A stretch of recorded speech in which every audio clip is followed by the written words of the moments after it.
जैसे एक आरटीओ के पास एक लिस्ट होती है कि कोई भी गाड़ी चाहे वो कंपनी से निकलते ही उस गाड़ी की अगर आरटीओ जांच करे तो उसमें भी कमी होती है। ऐसे कोई भी स्कूल पूरे नियम पूरे नहीं कर सकती और इतने नियम स्कूल को जांच करने से स्कूल के अध्यापन का कार्य बाधित होता है। फिर हमारा वही काम रह जाएगा कि कोई जांच आएगी, एक दिन उसमें देंगे और बाकी दोबारा दूसरी जांच आ जाएगी, तीसरी जांच आ जाएगी। तो हम नहीं चाहते, हम चाहते हैं साल में एक जांच हो जाए।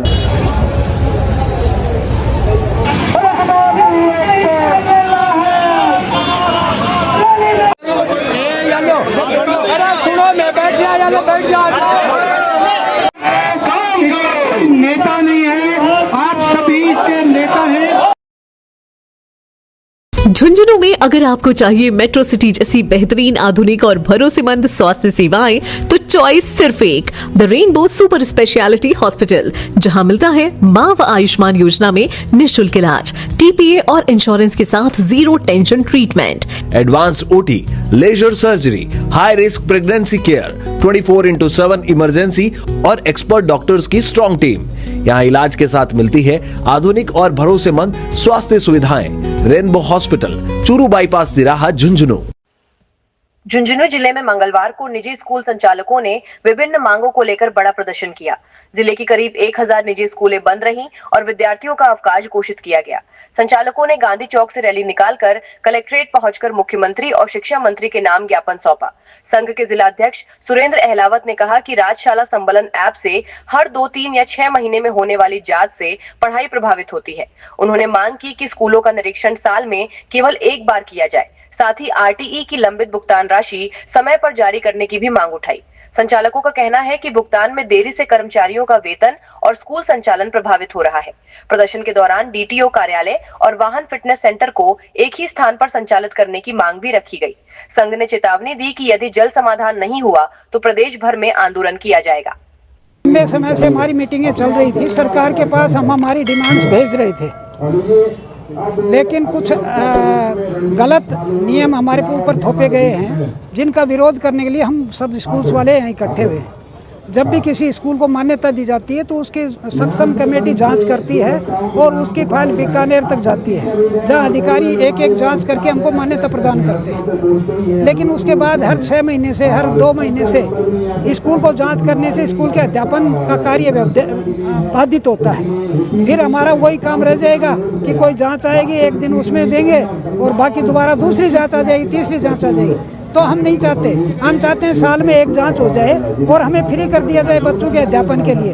हम प्राइवेट स्कूल हमेशा बच्चे के भविष्य के लिए काम करता है, उनकी पढ़ाई के लिए हम काम करते हैं, हमारा सारा स्टाफ उनके लिए काम करता है। बच्चा घर से चलता है तो वापस घर तक पहुंचने तक हमारा जिम्मेदारी लेते हैं। उसके बाद भी यहाँ क्योंकि ग्रामीण क्षेत्र में पढ़े लिखे अभिभावक नहीं हैं, तो हम तो घर पे अध्यापकों को भी पढ़ाना पड़ता है कैसे क्या करना है। तो इस सारा इतना कार्य का बोझ होते हुए सरकारी जाँचों से अगर गुजरना पड़ेगा तो वो गलत है।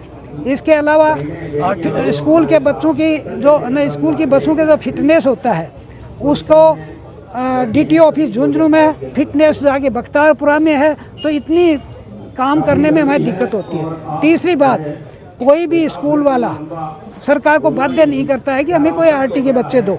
जब सरकार चाहती है, कोर्ट चाहता है कि 25% बच्चों को शिक्षा फ्री में दी जाएगी और उसका बजट वहन करेगी सरकार, और हमारी फीस की तुलना में वो बजट 1/3 होता है, पर वो भी 2-2 साल तक नहीं दिया जाता है। हमारे पास कर्मचारी काम कर रहे हैं, उनको हम पेमेंट उसी बजट में से तो देंगे ना।